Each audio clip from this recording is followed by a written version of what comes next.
That was going to happen, I want to come. Thank you, everybody. As Billy said, my name is Nick Buckley. I stood for Mayor of Greater Manchester a couple of years ago against Andy Burnham for the second time. Obviously, they didn't win. But if I had won, I was going to hold Greater Manchester Police to account. Because that's one of the only things the Mayor can really do. He's in charge of Greater Manchester Police. The only person he can sack is the Chief Constable. And I'd have held the Chief Constable accountable to get to the bottom of what went on. We would have a full public inquiry with survivors and other people sat on the committee looking at the police, looking at the reports. That's the only way we're ever going to deal with this, is to ensure finally we get people to be held accountable. I mean, I've said this for years. Some of these people were actively involved in the abuse of children, and if they were any of those things, I want jail sentences, I want pension strips. And that's not just because of this case, that's how we get a better state, by the civil service who work for us understanding that if they cross the line, they end up in jail. Not like it is at the moment, where they get a golden handshake and they disappear with a pension and we never hear of them again. That's not good enough. But I'm here today for the same reason you're here. I'm here today because of children. Not certain children, but all children in this country. I don't care who those children are, ethnicities, religions, political affiliations of their parents. I don't care. I think all of us, and that's why you're here today, we all should be protecting everyone's children, not just our own, because that's what a society does. That's how we develop like an extra hand. Society. By everybody, but especially men, protecting everyone else around us. There was a very brave gentleman a couple of weeks ago. Is that better? Yeah. There was a very brave gentleman a couple of weeks ago and gave his story to the press.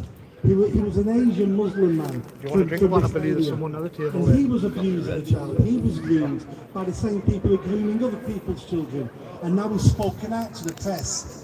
It's not just about a certain ethnicity. He's now a broken man.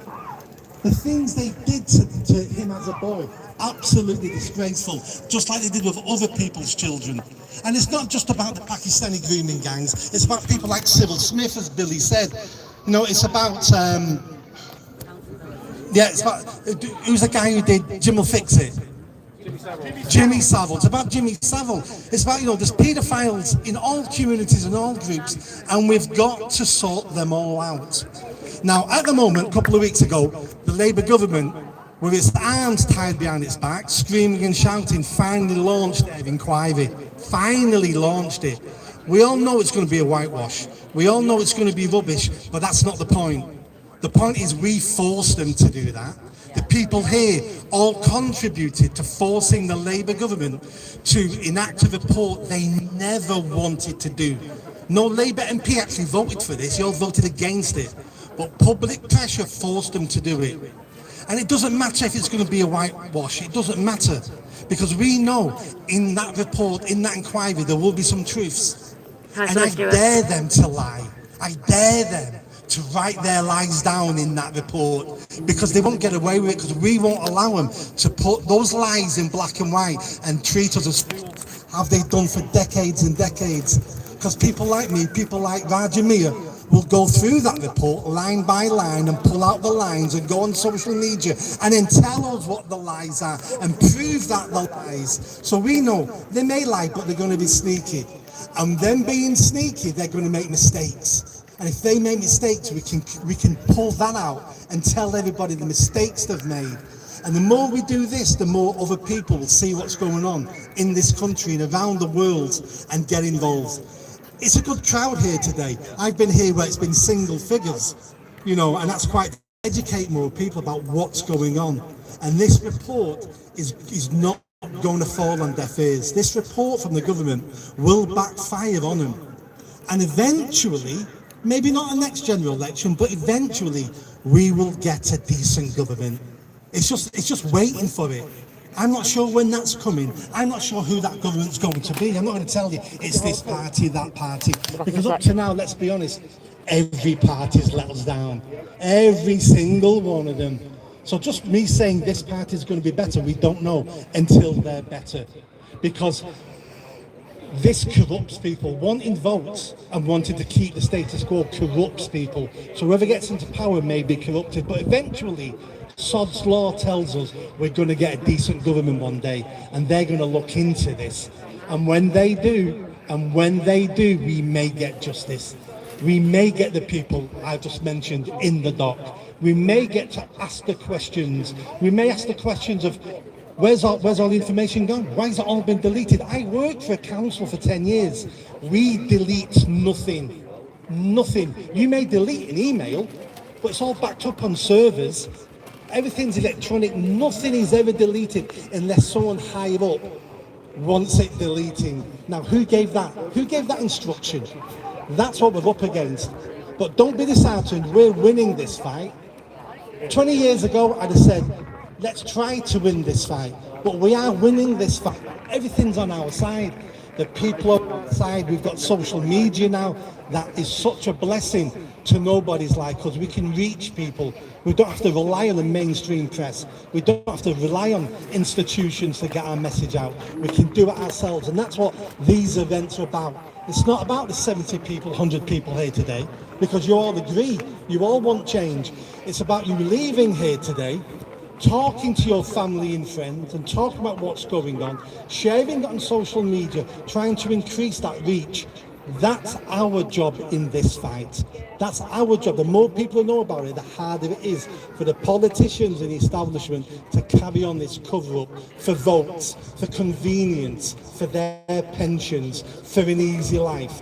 Nobody should be going into public service for an easy life. It should be a very difficult job. It should be an uncomfortable job. And if you can't handle that, then don't be a politician. Somewhere in my lifetime, politicians changed and they went from public service to self-service. And that's what we seem to have now. Individuals who are just serving themselves all the time. How many politicians have we got now who leave Parliament? And they're multi-millionaires. And it's like, how the hell did you achieve that? And I know they're on 98 grand a year, which is great. I get that. And we should pay our politicians a good wage if they're decent and doing something. But how do you become a multi-millionaire? It's because they're in the game of doing people favours. And some of these favours are legal, but that doesn't mean it was moral, doing favours for money. By campaigning for different groups, campaigning for businesses. The only people our politicians should be campaigning for are the people who vote for them, the people in their area who have a legal entitlement to vote. They're the people they should be campaigning for all the time. And our job as citizens, our job as voters is to make sure they uphold their part of the deal. That we'll carry on voting and not turn to violence if you do your job. But we're getting to a stage where that's not working, and I pray to God we can get it working again. Otherwise, we're all in deep trouble. But let me end on this. I'm here for all our children. All our children. I don't care who those children are. I don't care what those children have done. I just want to protect all our children, because a nation that doesn't do that is a dying nation. Thank you. Ladies and gentlemen, one more time for Nick Buckley. There's only one Nick Buckley in this city. Sorry. Alright guys, so we have had a few speakers let us down, but why Bolton? Why are we here today? Well, the ones from Oldham, like Dougie, Dougie will know I've stood with this man in Oldham, with the people of Oldham, on the same issues from in Rochdale, where the abuse of children was irrelevant. And one of the main councillors at the time, by the name of Sean Fielding, told us it was a whole pack of lies. I've come to Bolton for one reason only, and I'm going to bring my next speaker on, Sammy. Because she's going to tell you exactly why we're here in Bolton today. Because we're not just here, so is Sean Fielding, ladies and gentlemen, as a member of your council. So, we're going to tell you exactly what he's done.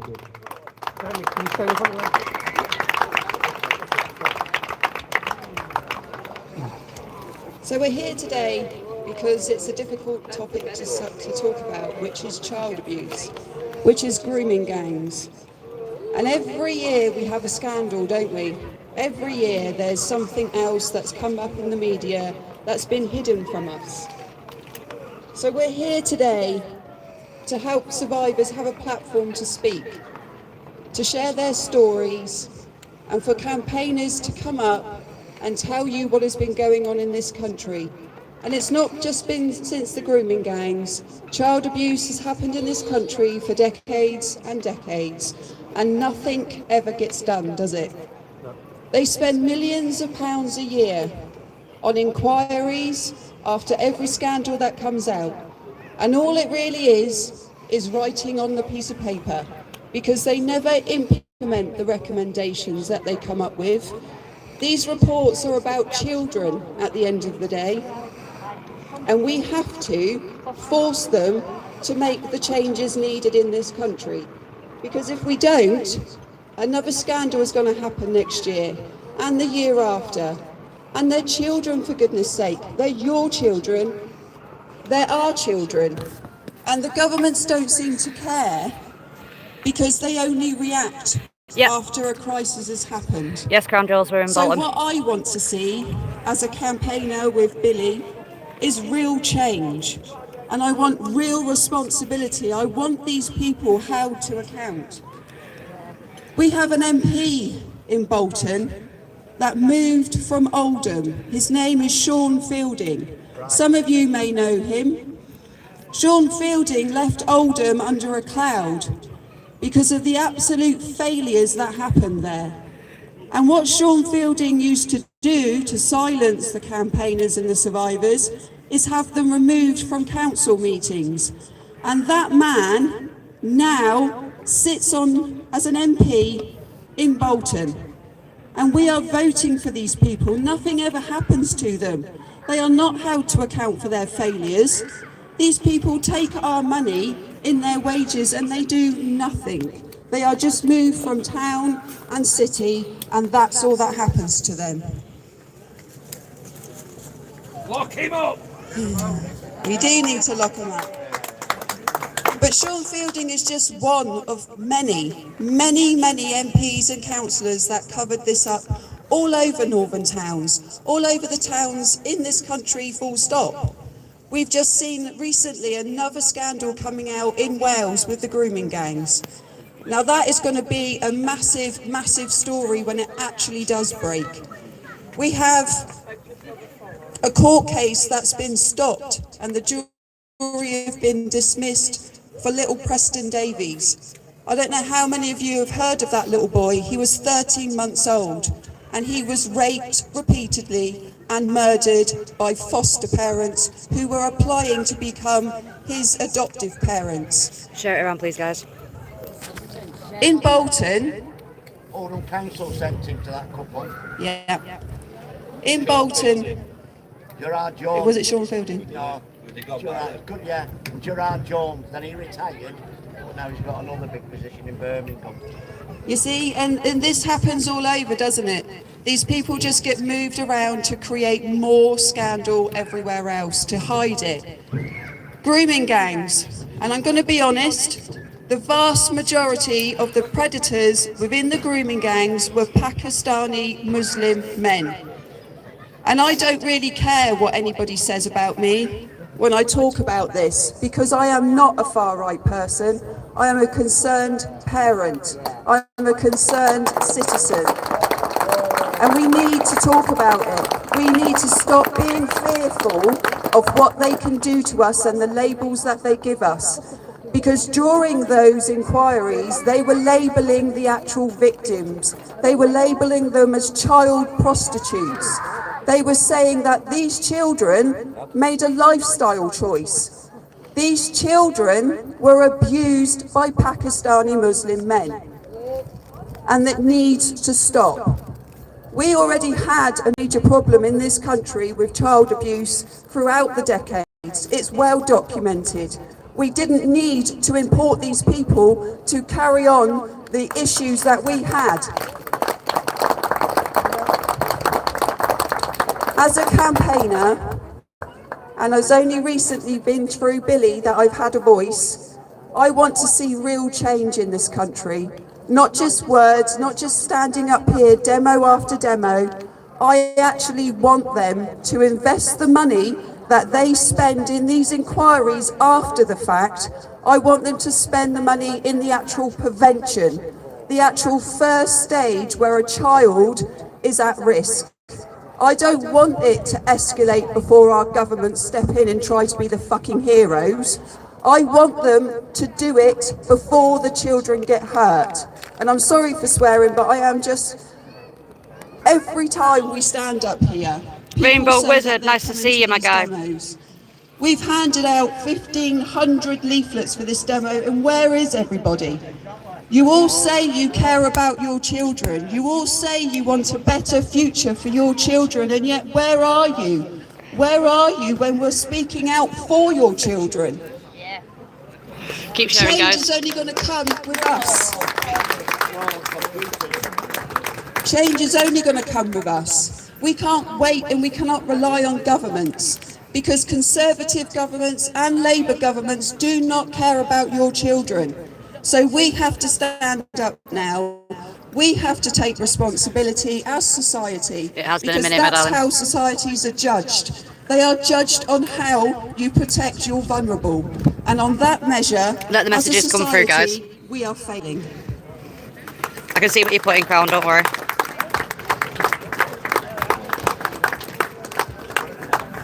I don't often speak. I saw a case friend of today. ours. John Ashby was sentenced to life with a minimum of 14 years for rape incited by racial hatred, as he was wrongly targeted a Sikh woman because he thought she was Muslim. Now, I welcome a life sentence, although that should mean life, not 14 years. Yeah? However, I don't recall many life sentences being given out to Muslim rape gangs. I don't remember life sentences being given out to people who gang rape children and often call them white slags. But what I'm saying is that raping children or women, it shouldn't be based on colour and what your sentence is. If you're raping children and women, you need to go to the gallows, as far as I'm concerned. Right? And the only people who made this a race issue were the government covering it up because they were rape. If they'd have done the job in the first place, yeah, we wouldn't have heard of Tommy Robinson. We wouldn't be stood here today. They should all be locked up or sentenced to death. Ladies and gentlemen, that's Chris Buckley. Chris Buckley. Chris Burrows, ladies and gentlemen. So, the next speaker I'm going to bring on, guys, is going to be an eye-opener for some of you might have already seen this lad, but this lad is one of the bravest people I know. He's standing in a platform alien to him because he's new to doing this. So, I want you to bear with him. I want you to show him some massive support. Please give a warm welcome to Nadeem. Go, Nadeem.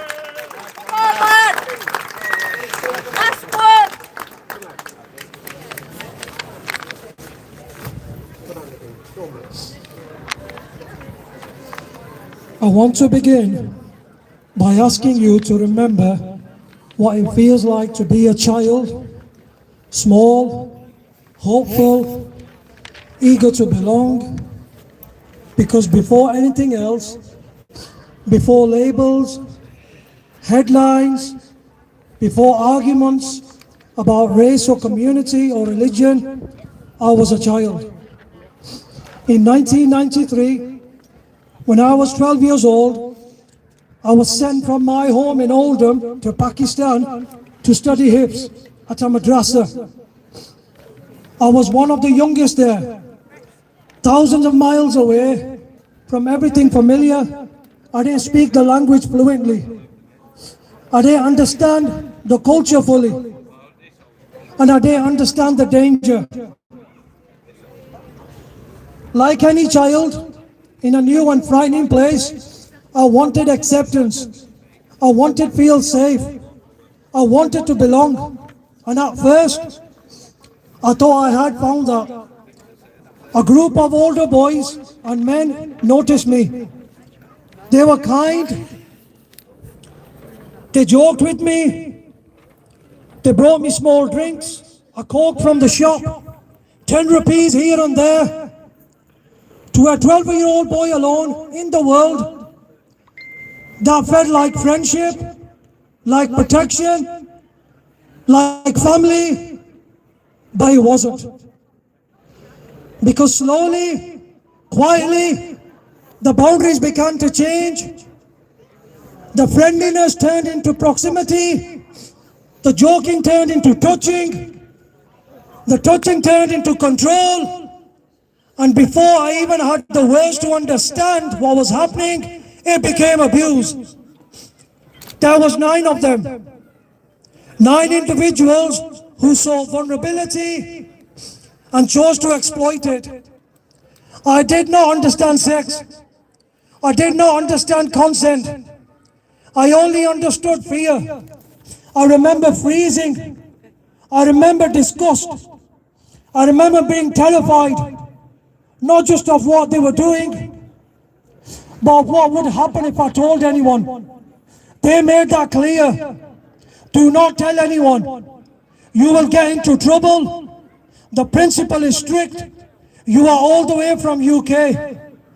They groomed me, passed me on to one another, and abused me repeatedly over 2 years. One raped me 3 times in my first year. Others once or twice. Each one covered the window with cloth so no one could see. I was 12, then 13, then 14. I didn't even have the language for what was happening.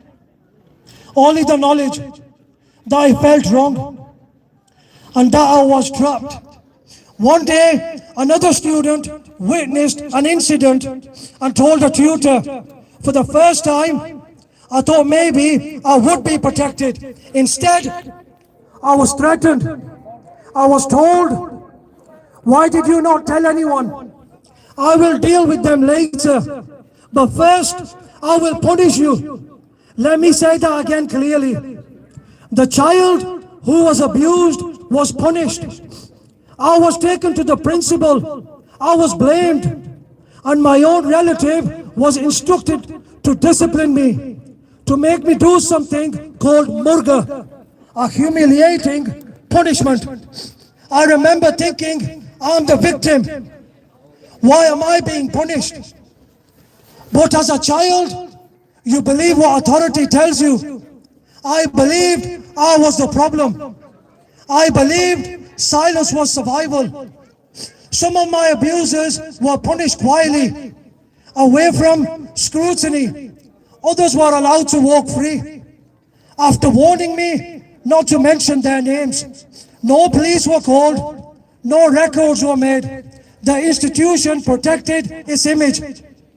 I returned to England in 1995 at 14 years old, with one instruction echoing in my head: do not tell anyone. But silence didn't protect me. Within days, rumors began to spread. A former student talked, word traveled, and suddenly what had been done to me became something done about me. For years, the bullying was relentless. They used the name of my abusers as insults. They made obscene gestures. I was laughed at in the street, in school, even within my own family. I was treated as though I had done something shameful, not the men who abused me. When I was 15, an older man called me over from his car near a mosque. He grabbed my hand and said, I heard about you. Can I do that to you? Whatever they did, can I do it too? I managed to get away, but the message was clear. My vulnerability has been marked. The trauma did not stay in the past. It followed me into adulthood, into my relationships, my marriage, my sense of worth. I struggled with trust, with anger, with intrusive memories, with nights where sleep never came. For decades, I suppressed. I told myself it didn't happen. I tried to be strong. I tried to carry on until one day, sitting on my phone, I came across a video about grooming gangs, and my body started shaking uncontrollably. In 2017, I read about Rotherham and Oldham, the patterns, grooming, passing victims on, threats, silence, something clicked. These weren't just stories, they were my life. Everything I had buried for 30 years came flooding back. I discovered that 3 of my abusers had been living in the UK for decades, working as imams, 2 in Oldham and 1 in Stoke-on-Trent. I had also seen a 4th perpetrator in the UK twice, once in the street and once at a wedding, but heard he had been deported due to sexual assault. A few years later, I started worrying about the safety of my own daughter. She told me she was being stalked on the bus. The final catalyst came in August 2024 when my sister-in-law, who had endured years of bullying due to the fact she couldn't have children, took her own life by setting herself alight in her garden.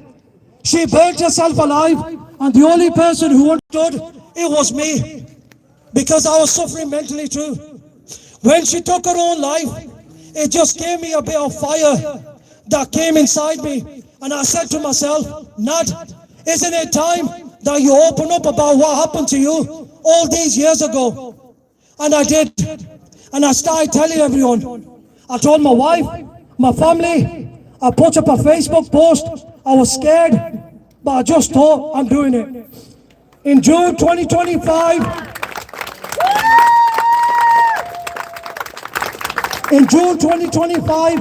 with the help of safeguarding officers from my college, my children's school, and We Are Survivors, a support group for male survivors, I went to Oldham Police Station and reported the abuse, naming the 3 abusers who were living in the UK during a 3-hour interview.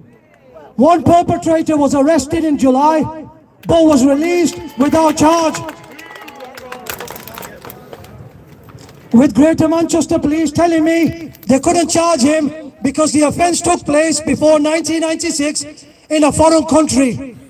The local authority designated Officer Lado from my children's school restricted the man from mosques and from being around children. Yet during Eid, which took place last month, I saw posters advertising the man was speaking at a local mosque. Police said they could not trace the other 2 men, even though I had told them their names and where they lived.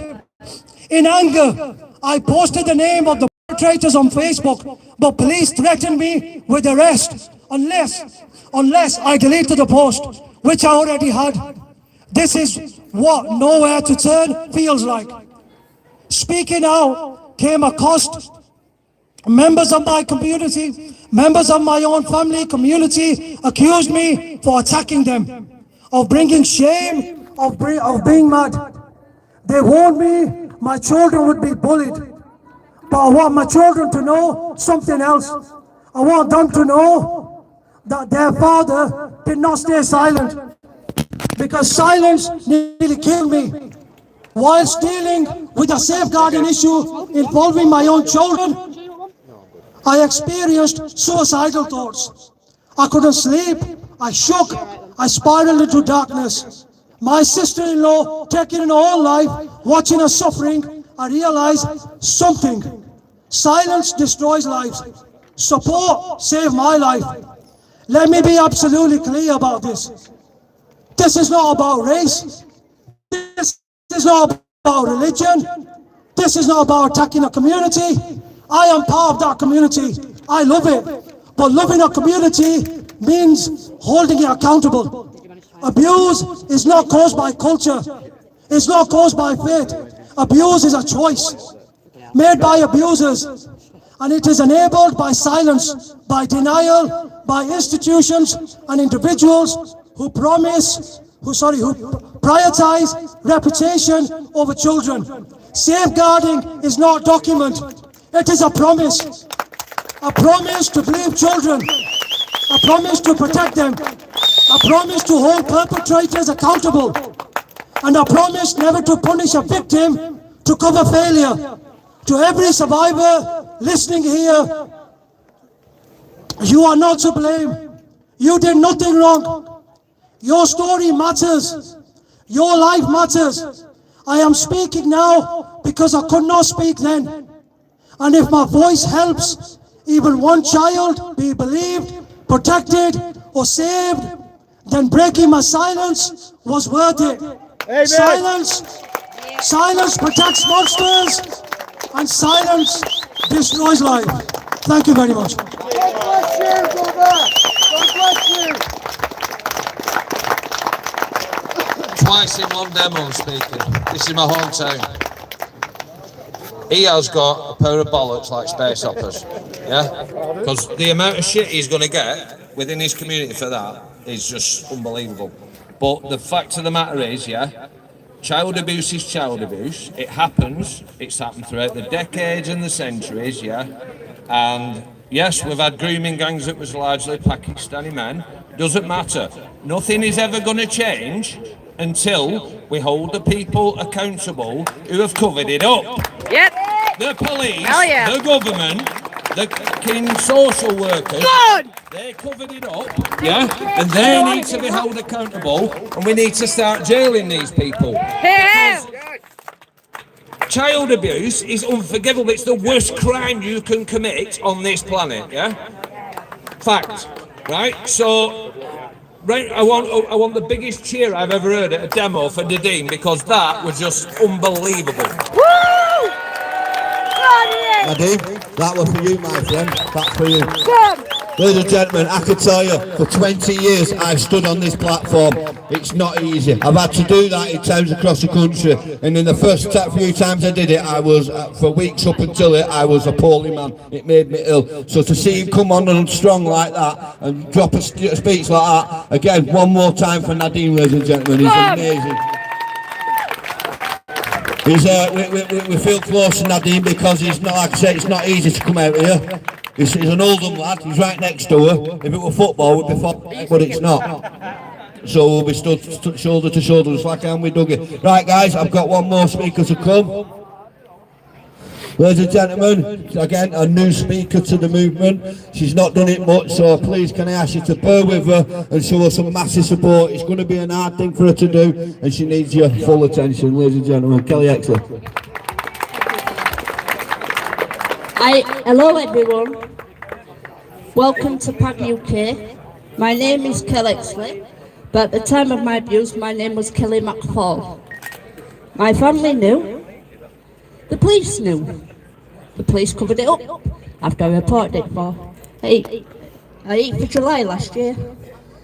My abuser abused me at 4-year-old, he stopped when I was 8-year-old. When I was 8, I went to school. I couldn't walk 2 feet. I was crawling like a baby. The doctor, we had a school nurse back then. The school nurse said to me, I can't examine you, you need to go to hospital. I was admitted into hospital, but they didn't even report it to the police. They waited until I was grown up for me to do it. My mum wasn't aware because of her disabilities. She was also raped by my abuser to have 2 more children by him. Then my son was abused as well by my half-brother. Luckily my son doesn't remember, so he says. But what I remember my abuse is the trauma that it's left me. I am scared to go out of my own house without my husband. That's how scared I am. My abuser's not dead, like they told me.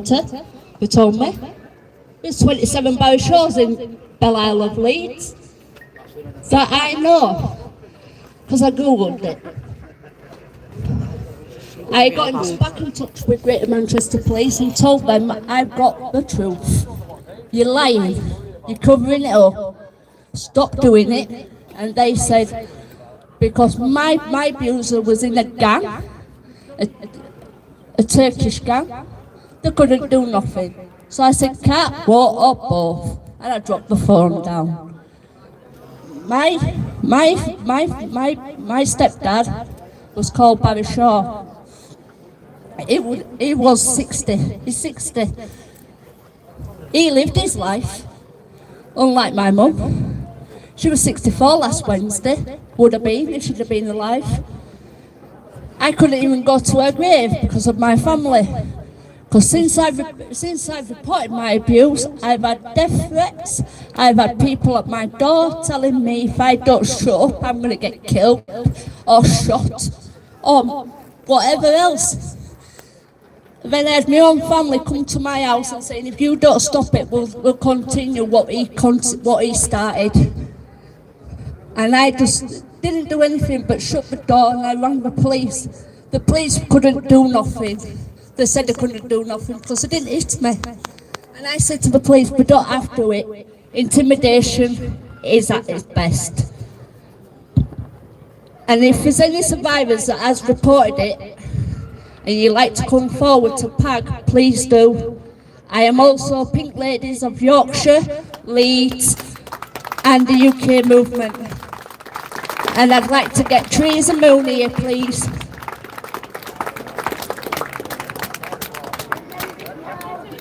Well done, Kel.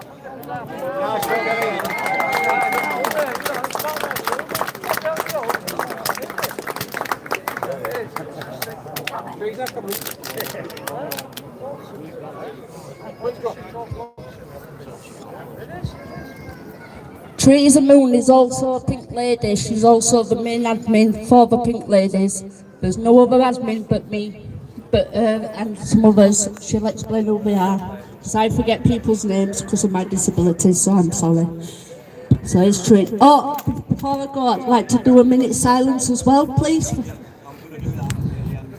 I'll leave that to Billy. Well done, Kel. One more time for Kel, please. It's not easy, but she's done it. She's nailed it. Kel, getting better every time, mate. We'll stick at it. We're with you. You're not on your own. We're with you, and you've done really well. Someone give her.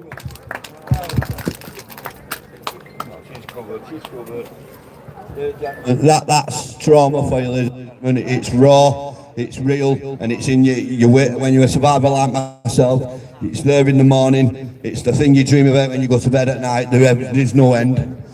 But together, when I look out at all you guys, I feel, you know what I mean? I feel like I'm not on my own. It's not just me.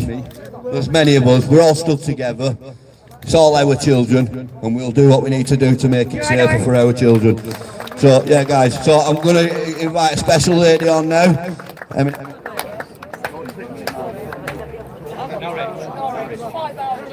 Ladies and gentlemen, this lady and our next speaker, Teresa, has come all the way from Norwich, 150 miles, to stand here with you to support our children. So please give her a nice warm welcome. Teresa, ladies and gentlemen, from the Pink Ladies. Hi, just a quick one. This is Nazia. She was walking by when one of our speakers was speaking, and we connected, and she's never spoken before in public, but she would just like to say a few words, so just be kind and hear her out. Hi.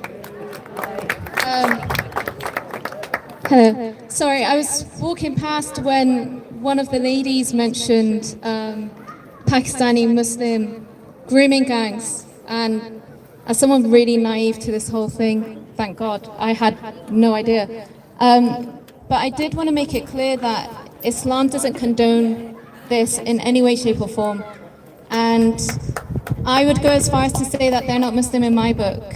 Can I just say to you, every one of these men here, if a person started being aggressive or violent or abusive to you, I promise you, I've never met any of these, I'm from Bolton, I promise you, every one of these men here would put their self on the line to protect you. Thank you. I promise you. I appreciate that. Thank you. I did feel safe. I just felt a little bit highlighted, and I felt like I should probably point it out that it's not condoned. Oppression in any way, shape or form is not something that is ever allowed in any way, shape or form. Whether you're a woman, whether you're a child, whether you're a man, you are not to be oppressed, and you are not to be an oppressor. And those who aid oppressors are as guilty in sin as those who oppress. Thank you. I think I've put more bottle than anybody. Keep sharing it around, guys. We might have a surprise in a minute. I'm done. Thank you. Thank you. Bye.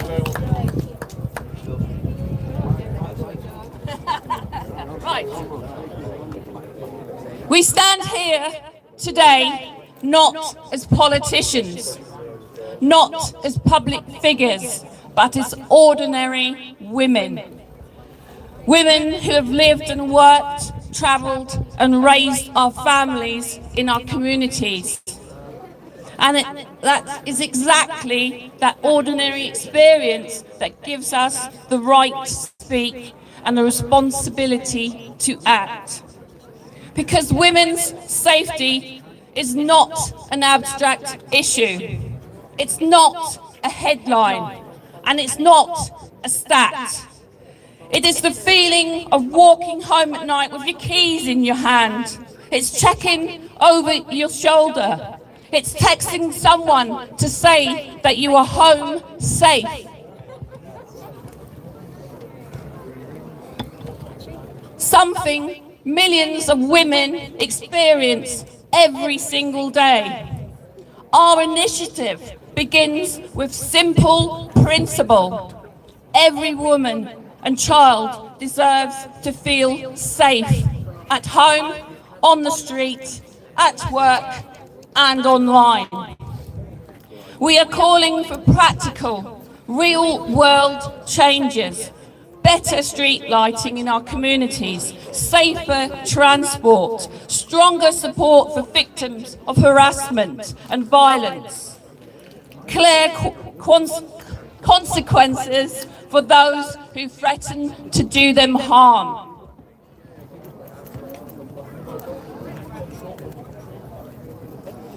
An education that teaches respect, accountability and dignity from a young age. This is not just about policy, it's about culture. It's about saying clearly and without hesitation that women's safety is not negotiable. It is not secondary. It is not something that should be dismissed or delayed. We also believe in the strength of women standing together. When women support women, when communities listen, and when voices unite, changes become possible. This is why we are here, not just to speak, but to be heard and to make others listen. This initiative is not about fear. It's about confidence. It's about building a society where women are free to live their lives fully, without hesitation, without compromise, and without fear. So today, we make that commitment. We keep raising our voices. We keep pushing for change. And we will not stop until safety is something that women don't have to think about, I'm back, don't you worry, guys. Something they can rely on. Please shout it around, everyone. When women are raped, when girls are assaulted, when lives are lost, this is not unavoidable. This is not complicated. This is failure. Failure of policy, failure of safeguarding, and failure of leadership. We know the dangers have always existed, but they must always be confronted. But when there are new risks introduced without proper planning, when concerns are raised and dismissed, when communities are ignored and are not listened to. Nearly done. This is reckless. Protecting women means honest risk assessment, not denial. It means listening, not lecturing. It means preventing harm, not reacting after another family is devastated. Strong communities protect their most vulnerable. They do not shame them. They do not gaslight them.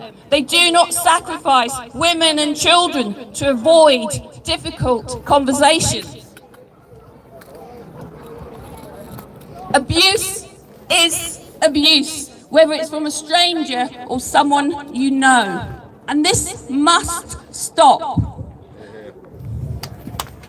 Respect for girls must begin early, in homes, in schools and the workplaces. It is everyone's responsibility. In just 9 months, our movement has connected and empowered over 10,000 female members.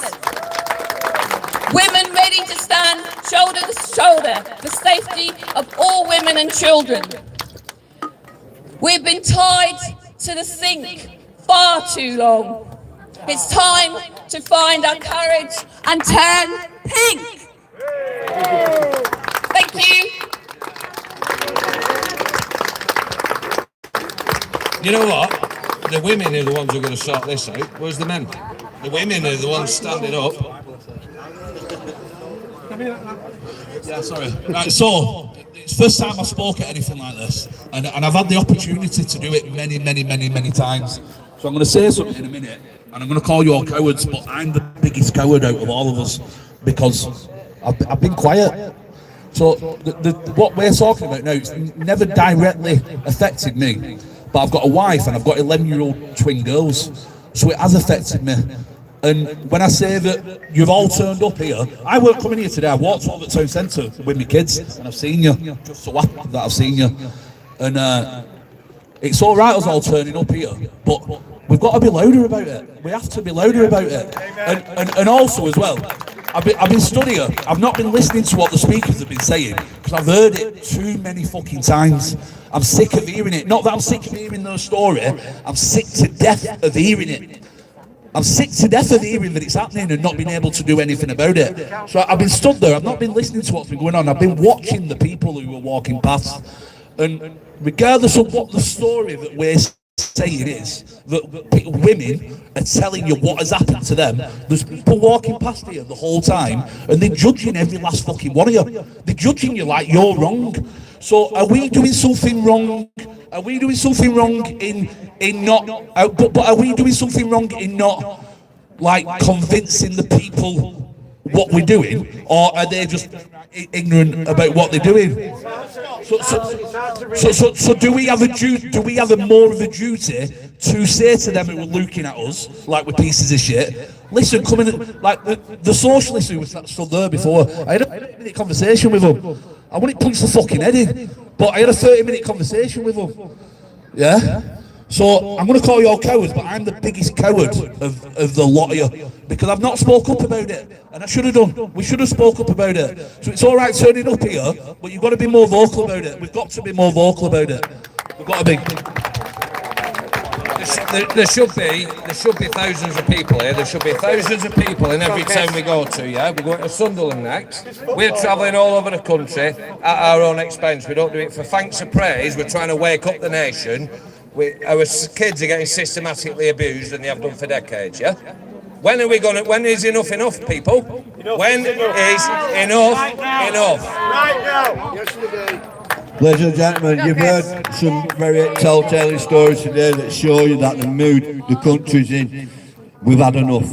And enough is enough. And I've been saying it for 20 years, but I'm just glad there's other people with me today that can say the same. So I'm going to bring another speaker on because we're not done yet. Wherever he's disappeared to. He's done us. He's not hiding. Can't hide you, can you, lad? Go on! Ladies and gentlemen, Jason from Barrow. Go on, Jason!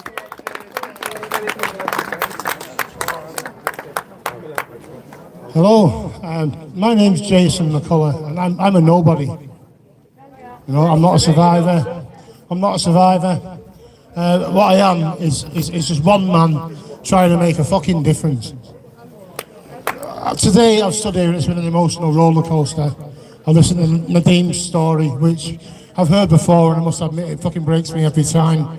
I look around and I see all these seasoned campaigners, people like Rita, God love her, you know, got other people like Dave, you know, people like Alan, and then I see all these, you know, all these, well, dare I say, famous YouTubers now, as well, you know, and it's fantastic that everybody's here.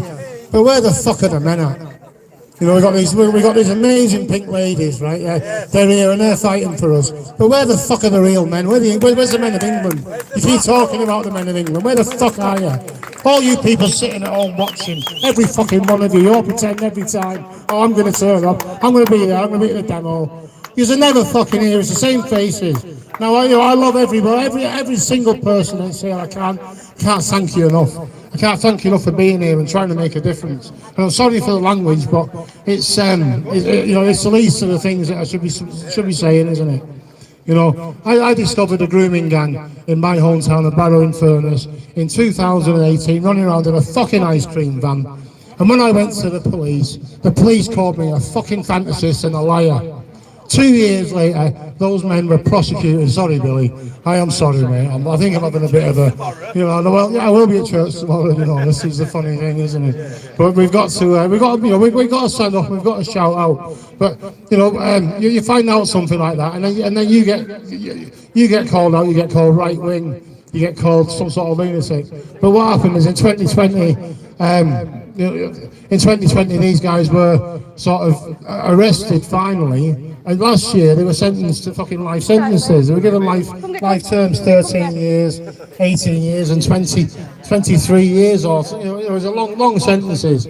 Now, so there was a grooming gang, but we're not right wing. All we are people who want to make a difference. People who that want to stand up, and everybody needs to stand up together. You know. One person can't do it on their own. Billy's been fighting for 20 years. You know, everybody needs to make a difference. Everybody needs to stand up together. We can only do it together. We can't do it alone, can we? I'm not going to go on because you've heard enough already. Thanks for listening. Well, it is the 360 invisible stand. It's similar, heavy duty, but it doesn't see this on your camera. So even if you see it, ladies and gentlemen, Jason from Barrow has travelled a long way to be here. I've been stood with Jason in Barrow for many years, and I'll tell you where it starts. It started with the case of Ellie Williams in Barrow, and it broke out from that. She was accused of lying. She's actually, we protested here outside the Crown Court on the time when it was going through. She claimed that she was abused by these men.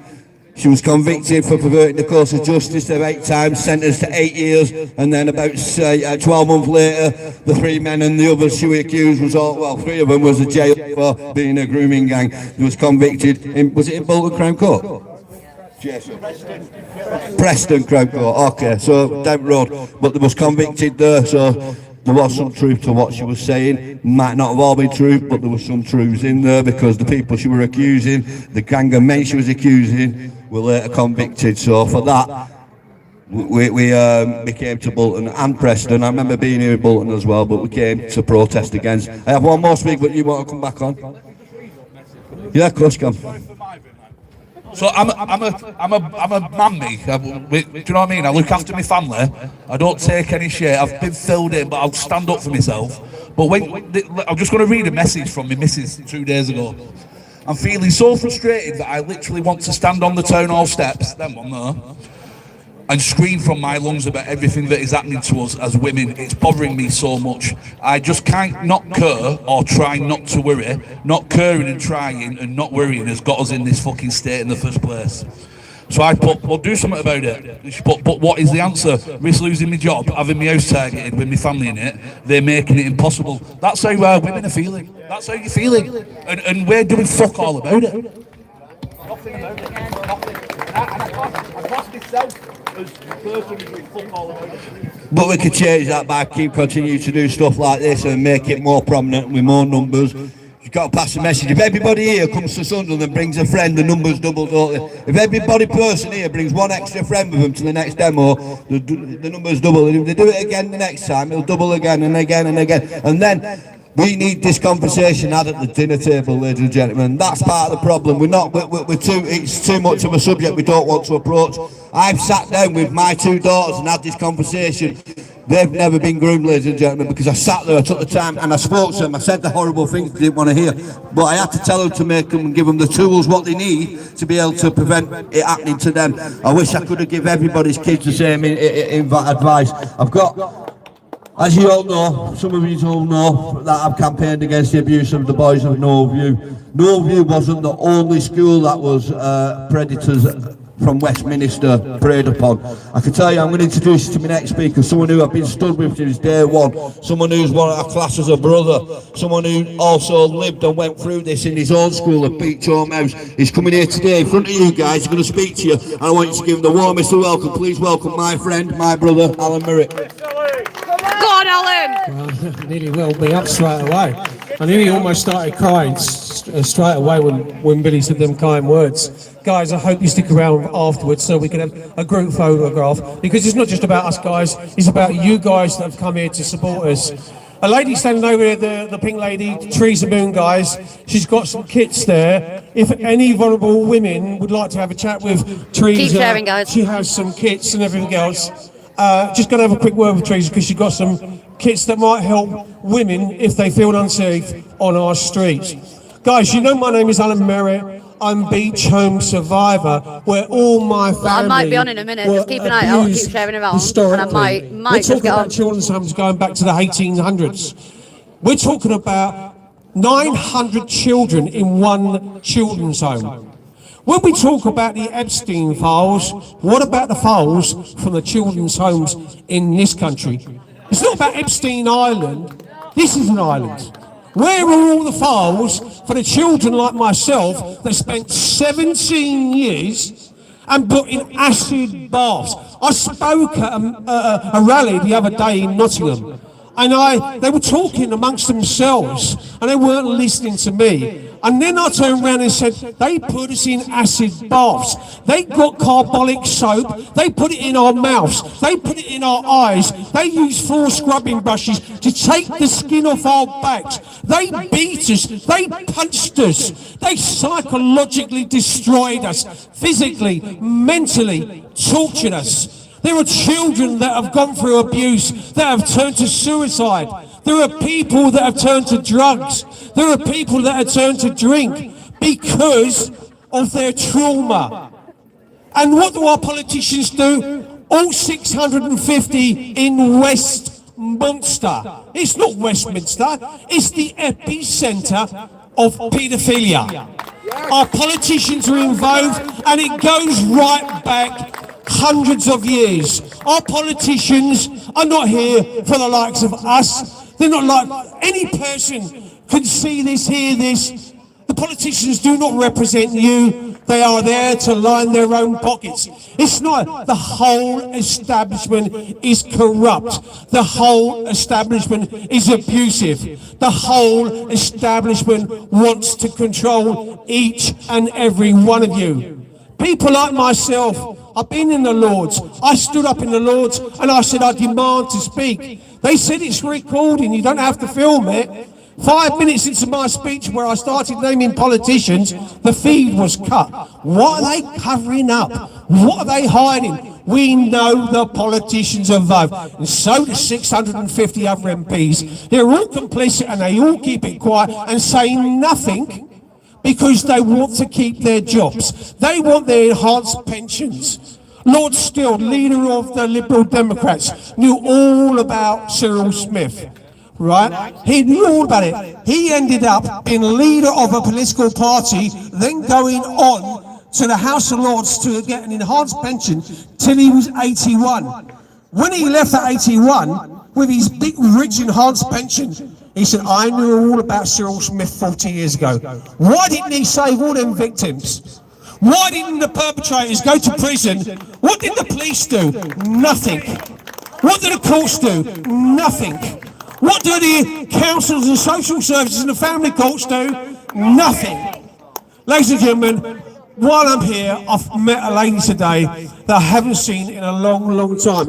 A brilliant campaigner, guys. When you hear what this lady's got to speak, I'm not going to make this about me, because there are other brilliant people here. We've got a lovely girl, lady here. ChildrenMatter, this lady. Right. I'm going to get her to tell you all about herself, introduce herself and what she stands for. When you hear her story, this is another brilliant campaign of Survivor. Thank you, guys. Hi everyone. So it's been a while since I've been about. I apologise massively. So Children Matter News represents the children's side, well the parent side, sorry, for the children. So if you have a look at forced adoption, it's been going on since 1941. This is where a lot of our children are being targeted by these grooming gangs. And it's not just the grooming gangs. There's individuals that groom as well. The point of the matter is our children need to be protected. If we don't stand up for anything, we need to stand up for our kids. It's parents that are going to put a stop to this. Parents, never mind the women, never mind the men. It's parents standing up for our children. Over the last 2 years, all I've heard is, well, when it happens to my children, I'll stand up. Well, guess what? When you wait for that, it's going to be too late. The government have systems in place to stop parents speaking out about what happened with their children. If you need to know more, have a look at forced adoption and see how they work. This is why the parents don't stand up. This is why we need other parents, like the parents here, to actually stand up for the kids. Doesn't matter what you believe in, it doesn't matter where you come from. The children deserve a childhood, safe, looked after and loved. Being able to play outside without worrying about being perpetrated on or galloped on. Children are the most innocent in our community. And if we're not standing up for the children, then who the hell are we? Because we're British through and through. We stand for our kids. We allow our kids to have the future that they deserve. I don't talk much about my personal history, but I have history when it comes to the grooming. Wasn't gangs with me, it was people of my own complexion. But at the end of the day, it doesn't matter, I stand for the kids. And we're having to wait. Like people like Alan, who have come up, he's a child of the abuse. We've literally waited for the children to grow up and be adults, for them to come out and tell us what happened to them. Where are the parents? People are walking by with their kids. Like, we're all here for the kids, not just our own, all of them. Because kids are innocent, they are the most precious and they should be looked after. Save our kids! If you stand for the kids, I want to hear it. Save our kids! Save our kids! That's all! Save our kids! Save our kids! Ladies and gentlemen, one more time for Katie, ladies and gentlemen.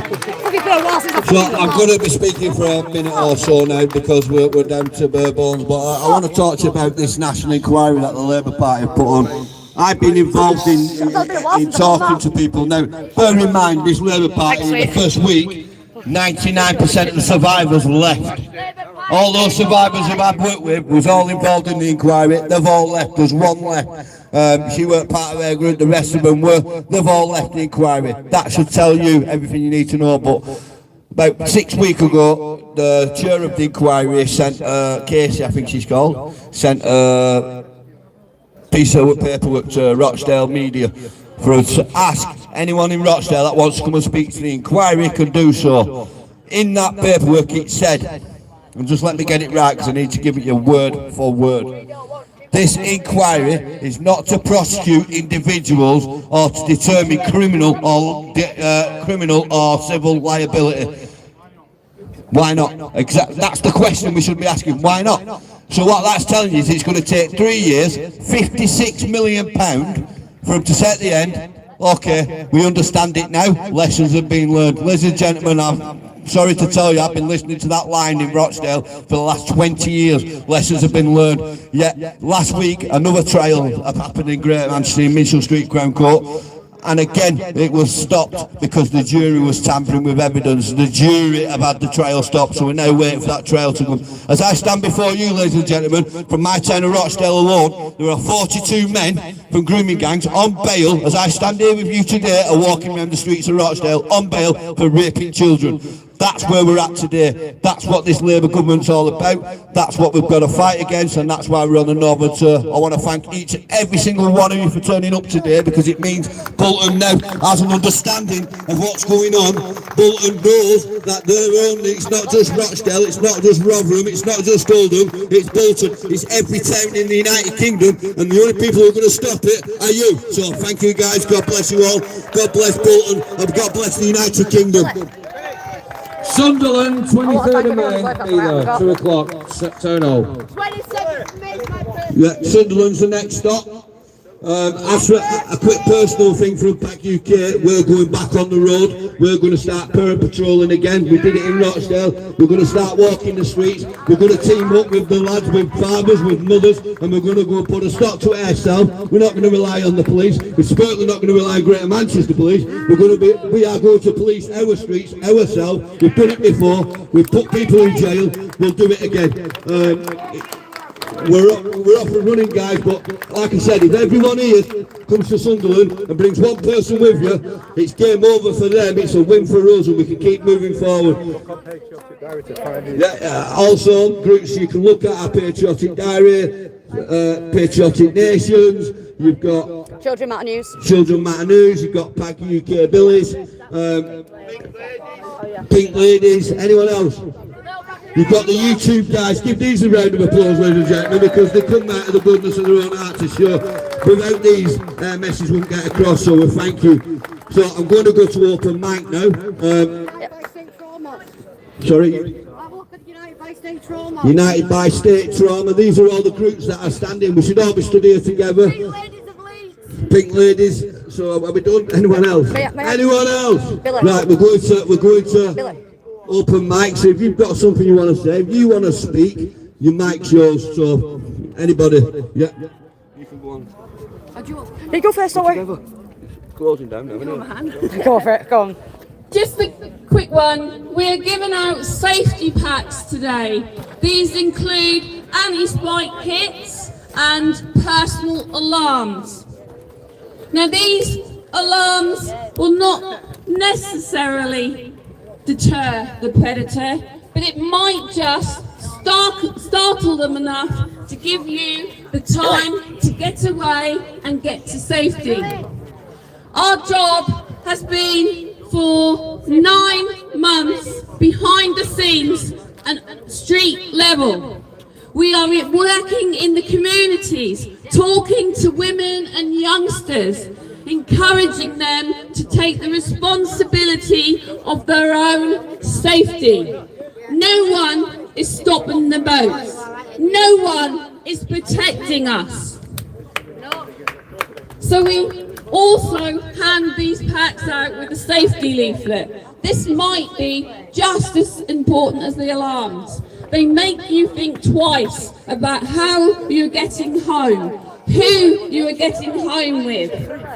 Don't wear your AirPods. Don't look at your phones. Make sure you're completely aware of your surroundings. Keep that alarm in your hand, not in your handbag. Do not be afraid to use it. Once you've used it, it gives you seconds to get away, get to safety and ring the police. You might have got away, but the next lady or child might not. We also suggest that women and men buy the Farb gel. The Farb gel will spray out up to 3 meters. You aim for their face. It irritates their eyes and it stains their face for 7 days. Where's that from? What is it called? What's it called? Farb gel. Farb. You can buy it off Amazon. We don't hand these out because we fund everything ourselves. So to add another £7 to each pack, we just can't afford it. But we do suggest you buy one. This will give you time to get away. But again, if you ever use it, ring the police. Then they can come and find hiding from 7 days of a red face. So any ladies that might feel they are vulnerable and would like one of our safety kits, please come and see me. There you are. Thanks, it. Go for it, darling. I'd just like to thank everybody who turned up. Yeah, give yourselves a pat on the back. This should be thousands, but everybody who's attended today, fucking fair play to you. Right, ladies and gentlemen, I'm going to do a quick walk round, get this box, Dave, because I'm going to make sure that everyone gets one. Oh, you need to go, don't you? Katie was on before I get a ticket. Sorry, just wanted to quickly say, right, everyone needs to give themselves a pat in the back, right, for coming and turning up. 8 years ago, there was only a handful of us. I've got 2 of the other forced adoption parents with me. But there was only a couple of us 8 years ago standing up about this, and there's more joining every day, more are waking up and realising what's going on. So keep at it, keep educating everyone, and the kids will be safe in no time.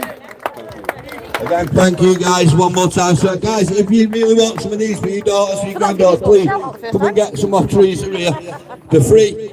You know, if you want to make a donation, you can do.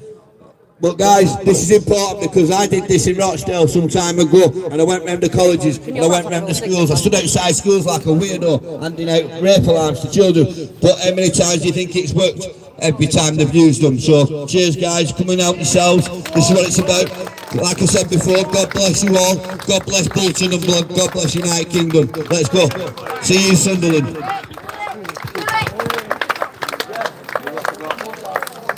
So guys, are you have it?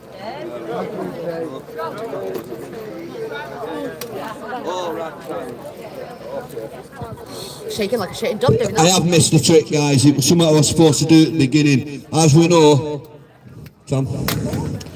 Guys, I know some of you are leaving. Can you just hang fire because this is really important.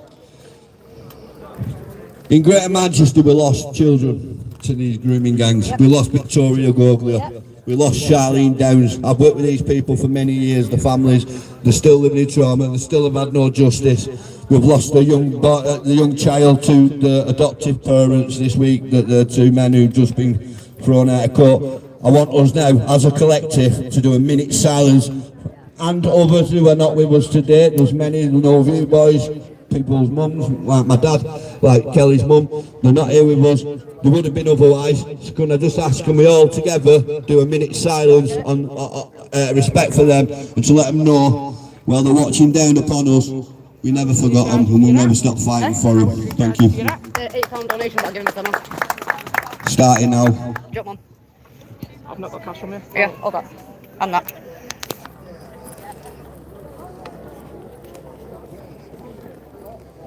Pink.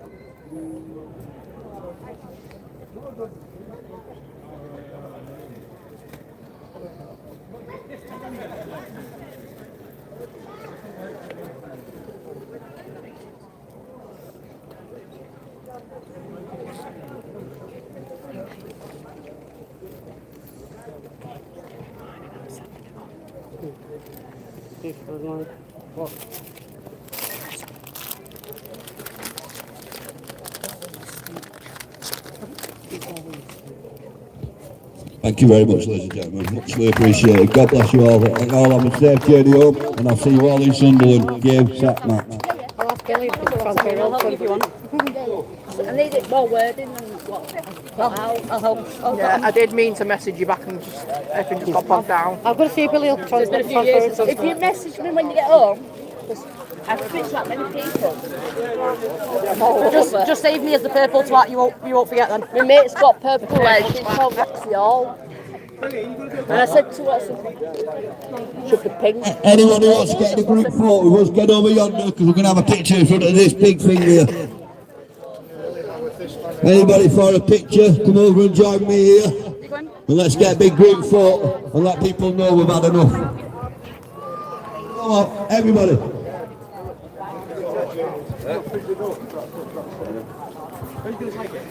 No, yeah. Do you want me to take it, guys? I've not been in the team for a while. I don't mind.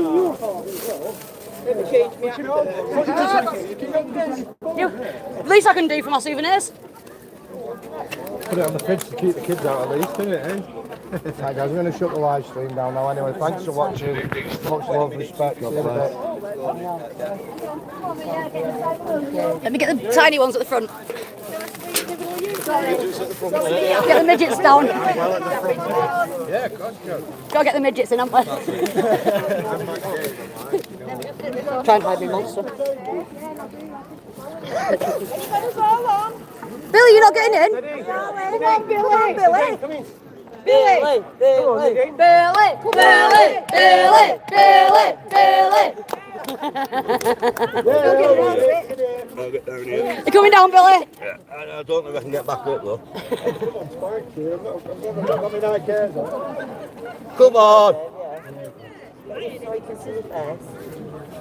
Go on, guys, after 3, enough is enough. 1. Oh no, hang on, we've got more. And we said, all the way. You know, enough is Enough is enough!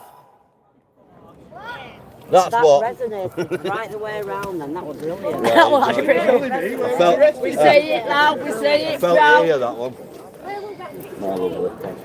Oh, sorry, sweet. Oh, you just have a picture of me just buggling in front of your camera there.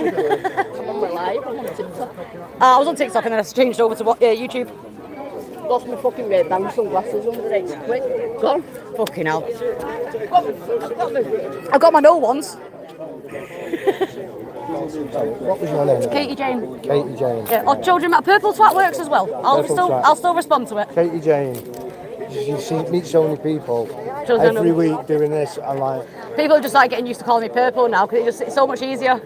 But honestly, are we friends on Facebook? I'm not. I have no idea because I'm not Katie on Facebook though. I'll go on. What are you on Facebook? Yeah, I'll type it in for you.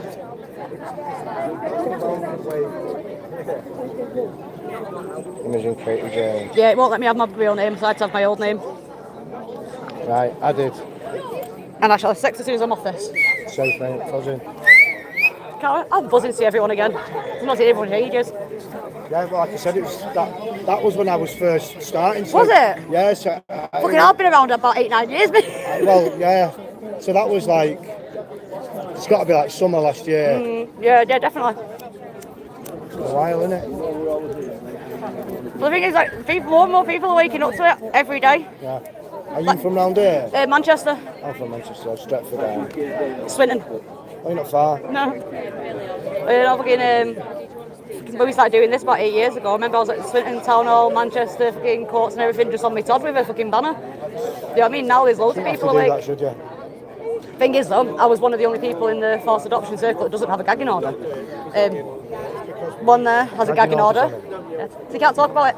So you can't let people know what's going on. But so I got away from it I made a Facebook page, but all the information. Yeah, you said the page before. What was that? ChildrenMatter News.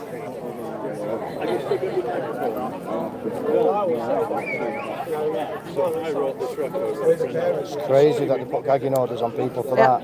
Because it's supposed to be a benevolent thing, isn't it? Do you know how they get your kids? Risk of future harm. Yeah, so it's 2 months. It's on Facebook, ChildrenMatter. We've got ChildrenMatter on Facebook and YouTube. Yeah, the only issue is I couldn't find you on Facebook, on YouTube. Can't find it. Try YouTube. Yeah, I think YouTube it's ChildrenMatter.news. Yeah, YouTube is ChildrenMatter.news. There's a bad machine there. I'm going to nip It's, we get shadow. We've been shadow banned for years. .news. Yeah.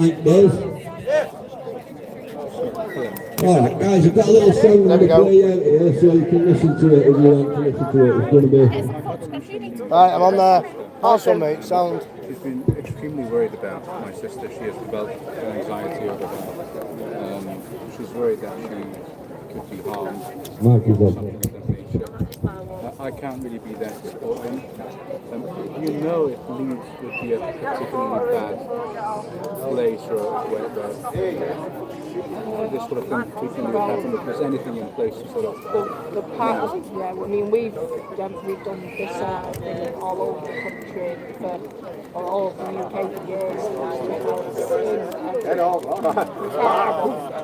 There's more areas predominant than others, everybody. What's she more worried about? More worried about sexual harm? Yeah, so she has, she gave my sister, she tracks her on the phone, to see where she is. Frequently calls her when she's out. She has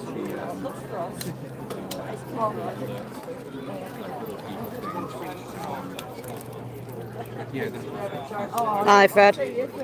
That was. I'm glad they mentioned Victoria Regalia because we'd be the ones who actually did the protest down in Manchester for Victoria when it first came out. Yeah, go on, please. Alright, I know you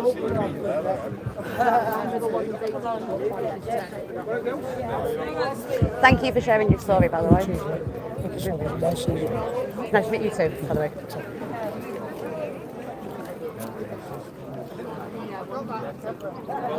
What's up? Dave. What's up? I was trying to connect. Yeah, you're the Bluetooth queen. So that's why I was wondering what's up. Okay. Can you just connect it? I think it's the. Which one is it? LD. You find it. It's on there somewhere. There you go.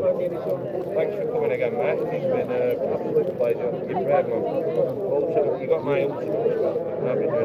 At Fairwin again. BT not linked. Oh, hang on. Wait. There you go. Connected. Yeah, you're on Galaxy S10. So this one, me and my mate wrote. Oh, nice. Just for the grooming gang girls. It took us a week and 6 bottles of wine. Wait, have you got a YouTube or whatever? No. Well, how do we get hold of you? Well, you don't, but I'm good at writing records. My last partner... This is what we need. We need this. Because we do things like this. I like it. Listen to the words.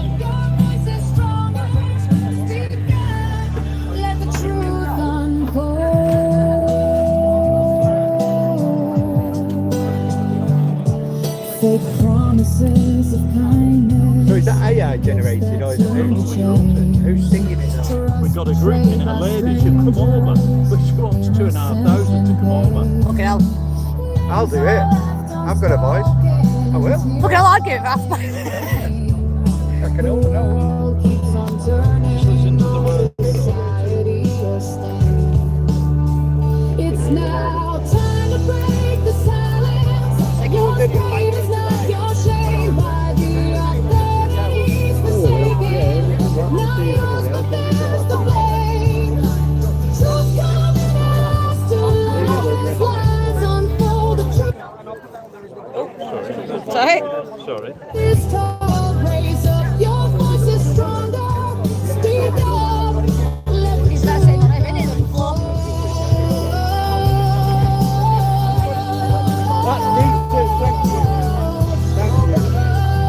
Rita! See, hear, speak no evil, pray in peace. Letting police ignore molested victims, the voiceless children, politicians, How is everyone then? shame. We're alright. I don't have it out myself. I've been doing the talk. The silence, your pain is not your shame. Fucking knew there was something on me then. Fucking bastard. That's the thing, you get all your fucking going up and find a twine. Fucking thing, you on me fucking neck. I mean, it's bad, I don't like insects.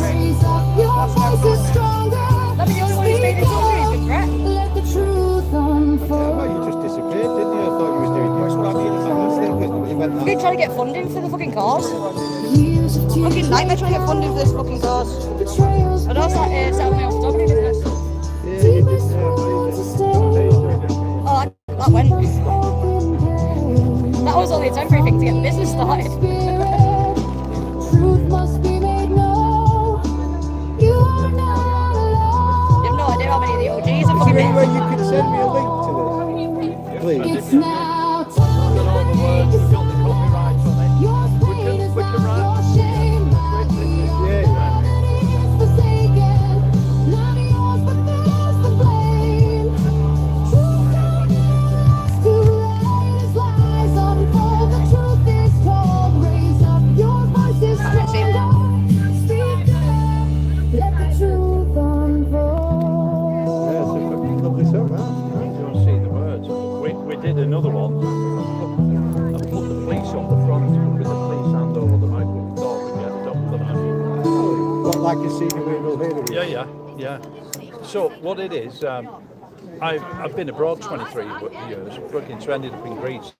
And the woman I live with is an opera singer, concert pianist, but very famous. So she showed me how to roast. And then you look at my YouTube channel, and everything's on there. Look, Yeah. I've got about 500 videos on there. I've got you on YouTube. That's my YouTube if you want to go on it. There's about 500 videos on there. I've not already got you on YouTube. I don't know. I'm sure I've already got you on YouTube. Yeah, oh, well, if you have, you know where I am. It's just your name, isn't it? Yeah. Well, it's Alan Merritt on YouTube. In Facebook, it's Joe Merritt. Because they keep taking me down. Screenshot if you want. See you here. Hey. I know. You can thank these two. I know. Dragging me out. Brilliant. Well done, mate. And now I found you. Well done. Well done, guys. Alright, see you soon. Thanks for today, Alan. No worries, man. Alan, I'll message you as well about the order.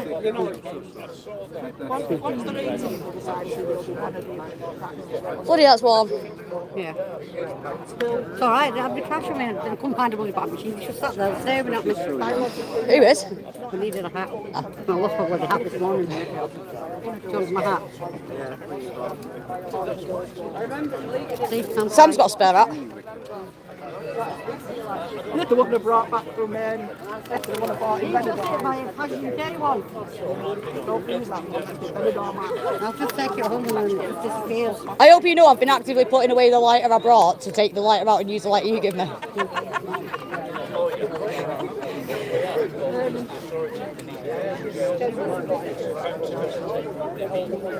Yeah, I'll pass this on to you. Did you get a leaflet from the big ladies? Yeah, in my bag. If you join their group, they have one in Bury, Oldham, just the Manchester area. Awesome. I mentioned we need to do a demo in Bury, she goes, right. So I told her the last one we did. She's interested. Awesome. Well, you know, if I can help in any way, just give me a shout. You have to kind of bully me and just be like, fucking do it, woman! You're going to have to come. Yeah, well. Demos are not the same without you. Can't believe I can turn up to a demo first time in fucking, what, a couple of years? Yeah. And all of a sudden it's like, here! But everyone loves Katie. Apart from Katie. I don't know if you're Witherspoons or not. Let's head home. Again, there, you're going to... Can we have some fries, like? All the fries are fine, Yeah, it's just, I don't know, I'm still trying to get to it. Depends on what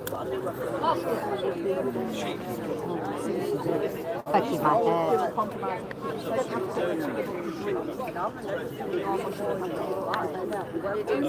I've been thinking of scenarios, you know, what if, for example, I'm talking